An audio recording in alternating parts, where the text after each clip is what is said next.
All of our dreams at their core involve some sort of contentment. This is the one desire we all share, but is it a goal that really should be met? After finding contentment, what then? Where is there left to explore after the last temporary comforts of happiness have been extracted?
Our island is plagued with the fruits of a collective mental landscape that defines us as desperately holding on to something correct. So there is no place to hide without truly secluding or perhaps risking the inland. On some level, I feel as though I cannot blame the dwellers. Their zeal for truth is commendable. They're fighting for something rather than keeping it to themselves. They're acting instead of hiding. Still, must cruelty be the manifestation of certainty? If only truth did not need to be compatible with itself. If only we didn't need an anchor to be right. If only we could sail instead of collecting dust on the memories of voyages past.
Is this dream truly manifesting?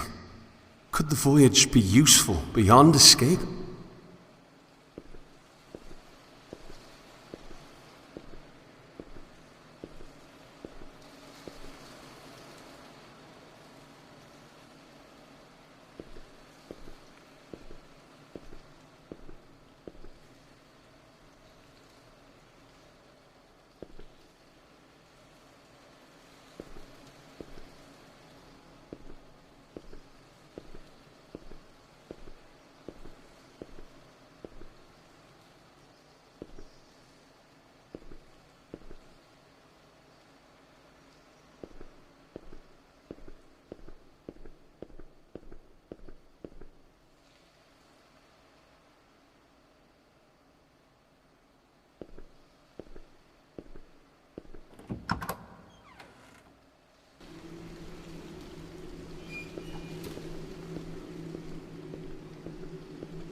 I remember the exact moment. I remember the slight touch of ocean air passing over my skin as I stared aimlessly into the afternoon sky. It's interesting how, though generally more depressing, I actually preferred a cloudy sky to a clear one. Two vast expanses of blue separated do not have that quality of diversity that a more speckled display boasts.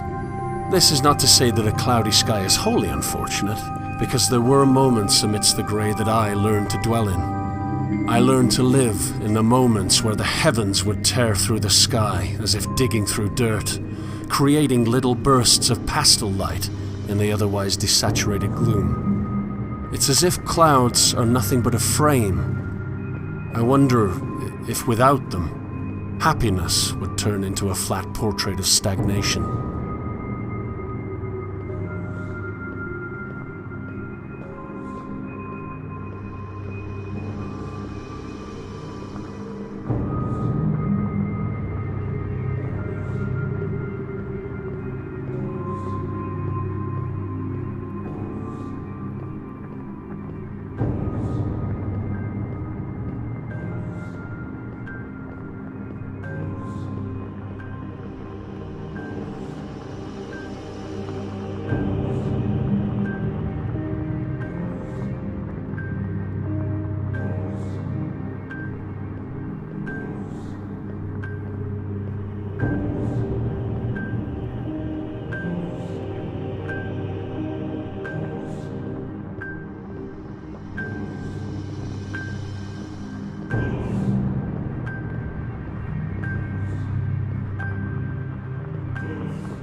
We're almost there, Leviathan.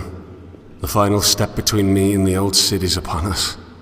I wish I could take you along.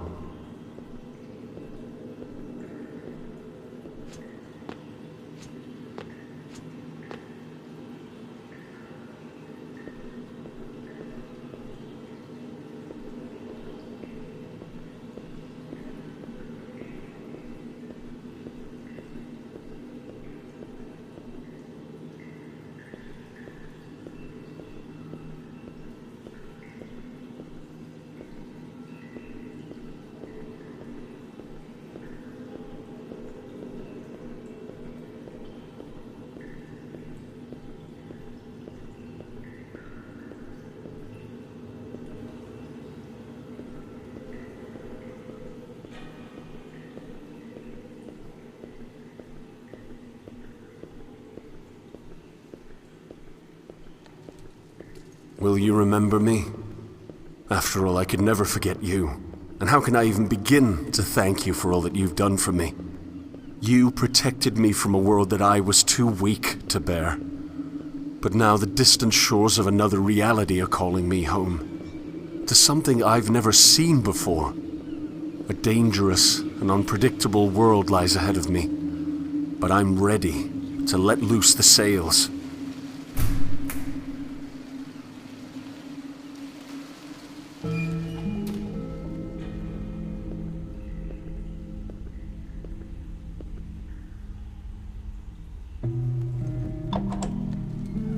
My father once recited a poem to me about an older world. I believe it was called Dover Beach. I can still remember the imagery, just the words that escape me. We stood at the shoreline, waves crashing in, each wave eroding yet another piece of what I once believed. I think my father saw what was happening to me. He saw the dwindling of my dreams, the death of discovery. I can no longer rely on ABBA to build my dreams back up. Left with nothing, I convinced myself that there were no dreams.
Here it is.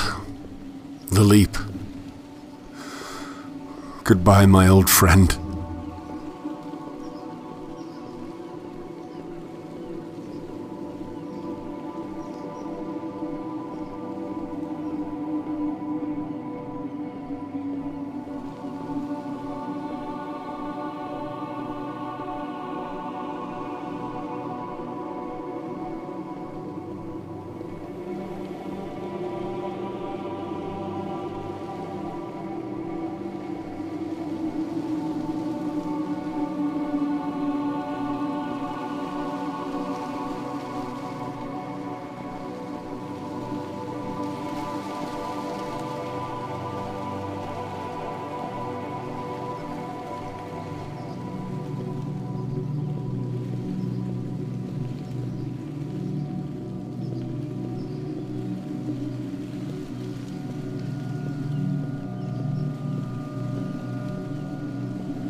If this final dream before the new is to be trusted, then all life follows the pattern of broken progression. Some call it redemptive history, still others call it galvanization, yet the trajectory is undoubtedly the same. We exist on a familiar shoreline, with the waters lapping at our feet. We look back and see an explored and thus frozen world. Then, as if subconsciously recognizing the need for change, we dive into a prison of even further inactivity. My prison was my only friend, it seems, but even he saw fit to spit me upon a new shore.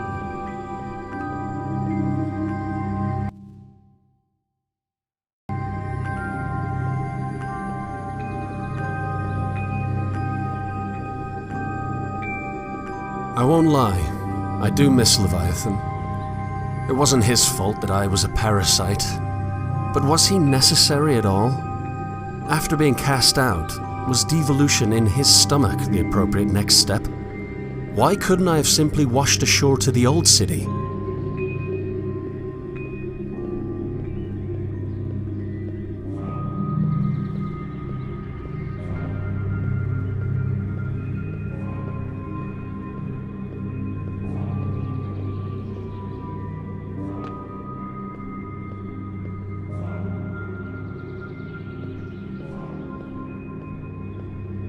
Perhaps Leviathan existed for me to discover him, even if that which I explored was my prison.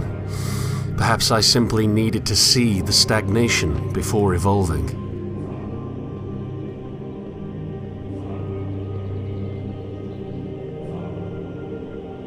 When I was a child, I was given a rowboat. I wanted to sail, so the universe built me a galleon. How unfortunate that, when I got older, I no longer wish to explore.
I am going to explore again.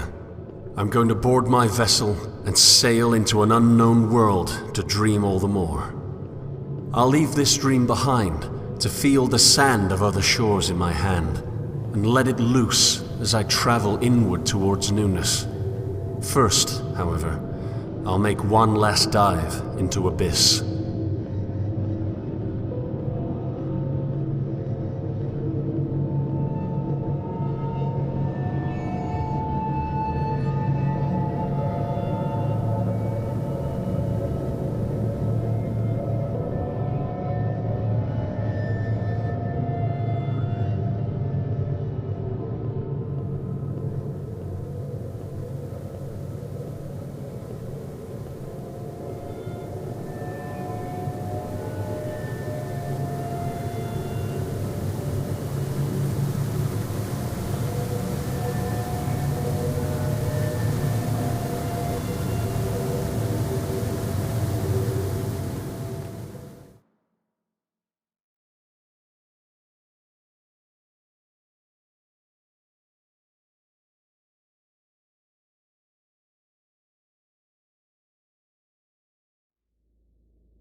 Here lies my captor, the great sleeping fish.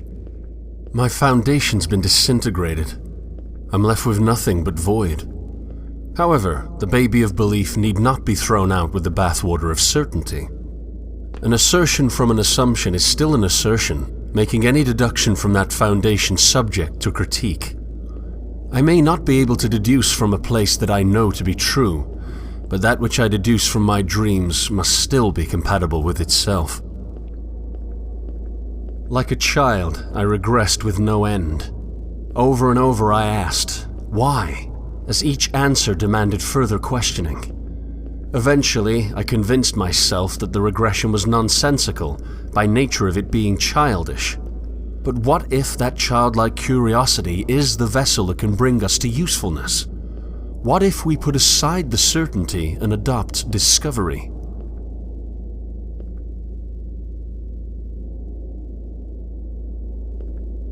I think I was wrong. Dover isn't where my dreams died. It's where one dream took over. I dreamt that I had no dreams. I dreamt that Dover smothered my belief with certainty. In truth, a truth that I cannot know, Dover ran red. The dream of realism created a monopoly of comfortable stagnation that held me hostage until I could do nothing but cling to Leviathan's innards for safety. My belief was not truly killed, it was captured. One belief was deemed more true than another, and I convinced myself that I was correct.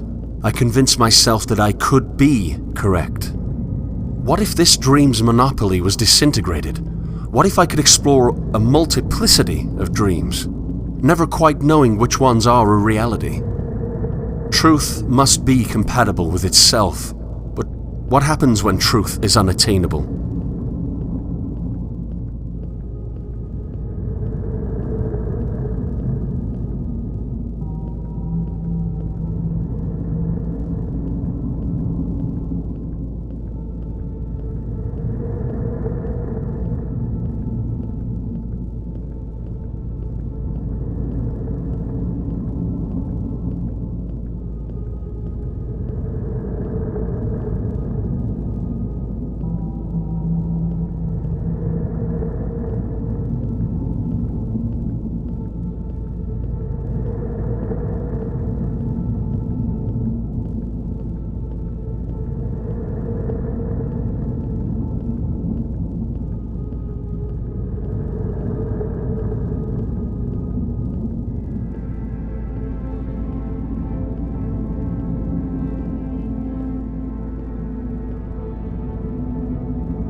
Truth must be compatible with itself based on a starting point I can't prove.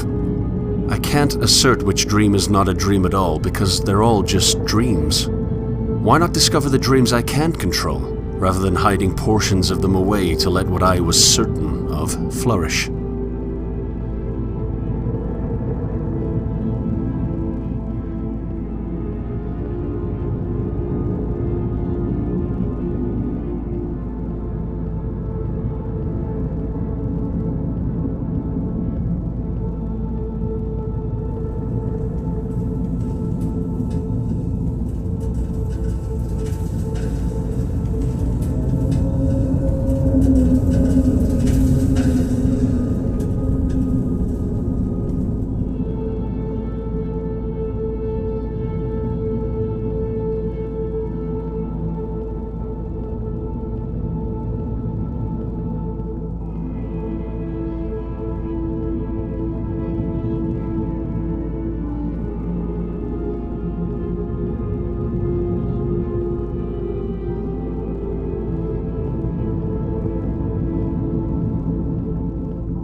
I would tell myself that the real world has shown itself like a clear blue sky, spotless in its vast and flat nature. I tricked my own mind into believing that belief itself was not present. Now that the illusion has been revealed, I'm left believing that I can't know.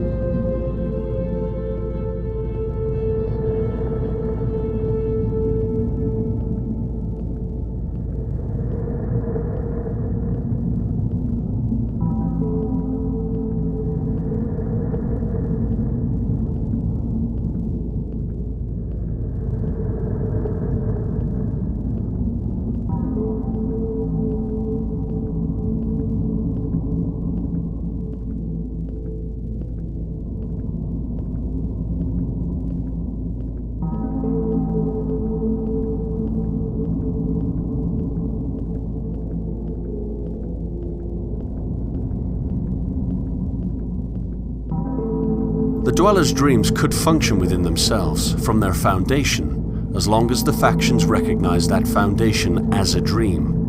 What point would there be in conflict if the dreams cannot truly be controlled? They have their dreams and they cannot assert which is superior. So why not sail?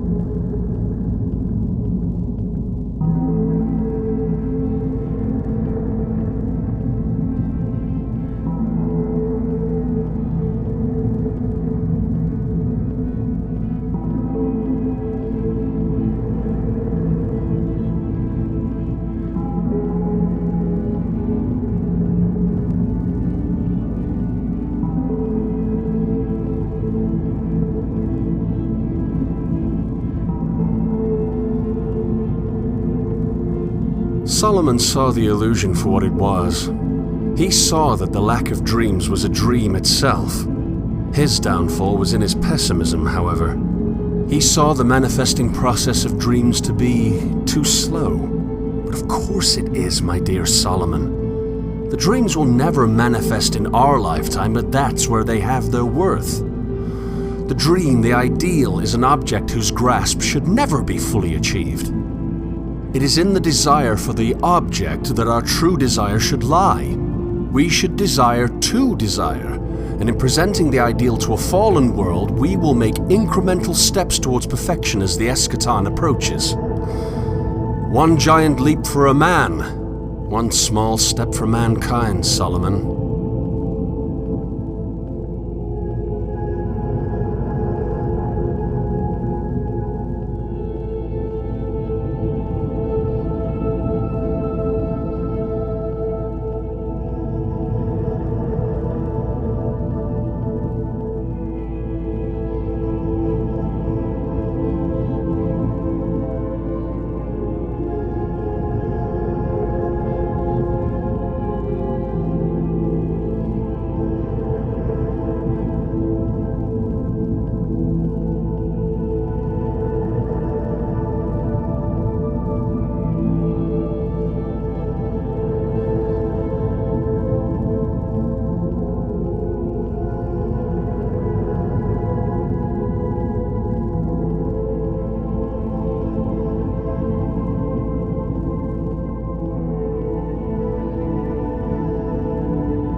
One last look at my cage. One last dive into the abyss of negativity. A terrible world full of terrible people, yes, but that can be changed. Epistemic humility can regress to the deconstruction of stagnation.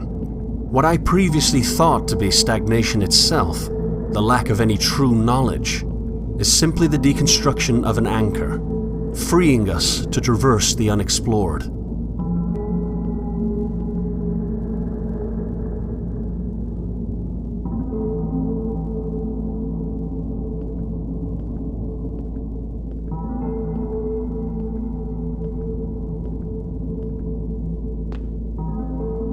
I swam the depths. I confronted the bottom of the redemptive checkmark. I was far more negative than those who still cling to certainty, but that's part of the progression. It's part of the broken progression. In this respect, we cannot improve without first deconstructing. Now, all that's left is to rise to the surface, board my vessel, and set sail for a new...